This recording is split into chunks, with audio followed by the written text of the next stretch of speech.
uncrating a 1976 Hodaka 250 SL, the first time this thing has seen daylight in 47 years. Right now we're getting our first sneak peek at what the bike looks like. Looking at this crate, we have to think they sure don't make them like this anymore.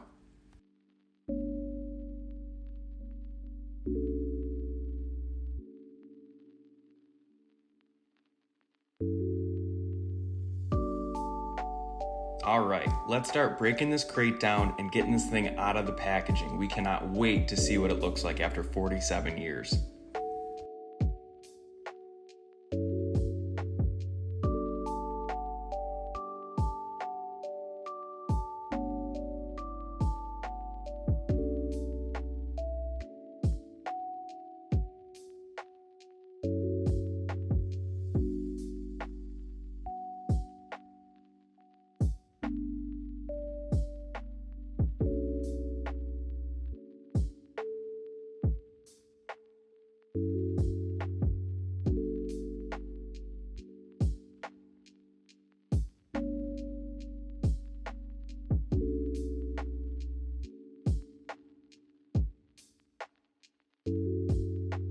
Right here, we're taking off the packaging that's covering up the motorcycle that was in the crate, getting our first peek at what the bike has looked like after sitting in a crate for almost 50 years, and boy were we impressed. The paint looked great, no rips in the seat, no dry rot in the tires. This thing looks awesome. And to give you a little background into what Hodaka is and how they became, they're based out of a small eastern Oregon town called Athena.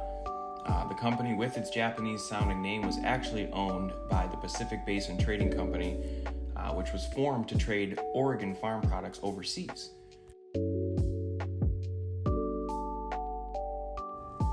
The Pacific Basin Trading Company started importing 49cc and 80cc bikes from manufacturer Yamaguchi in 1961.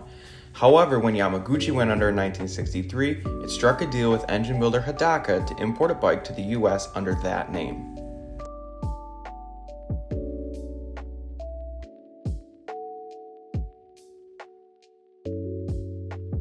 Right here, we'll take a closer look at this 76 Hodaka 250 SL, just to give you an idea of how good this thing looks after being in a crate for nearly 5 decades.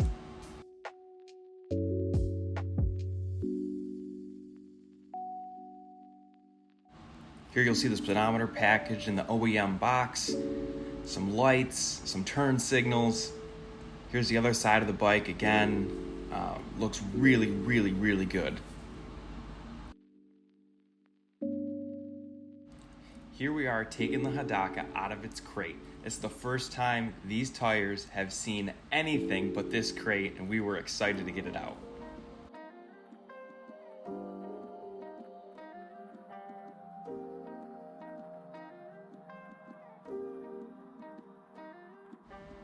Just like that, the Hodaka's out of its crate. Next up, we're gonna start putting it together. We gotta get the bars on, the speedometer on, turn signals, lights, and we can't wait.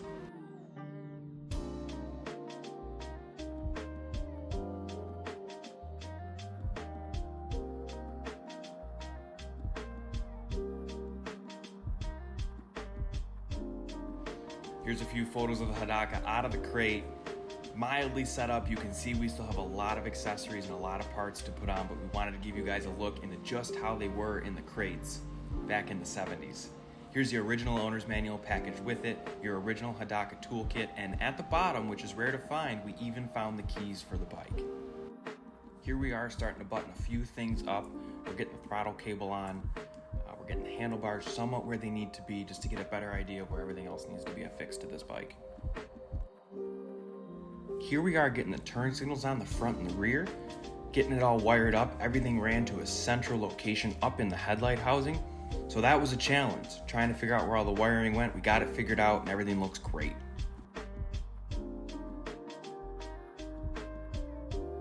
And here it is, the Hodaka's first wash ever. All the dirt and grime came right off this bike. It shined right up and we think it looks great. The paint looks awesome. The leather on the seats look awesome. Everything cleaned up so nice. We were so impressed.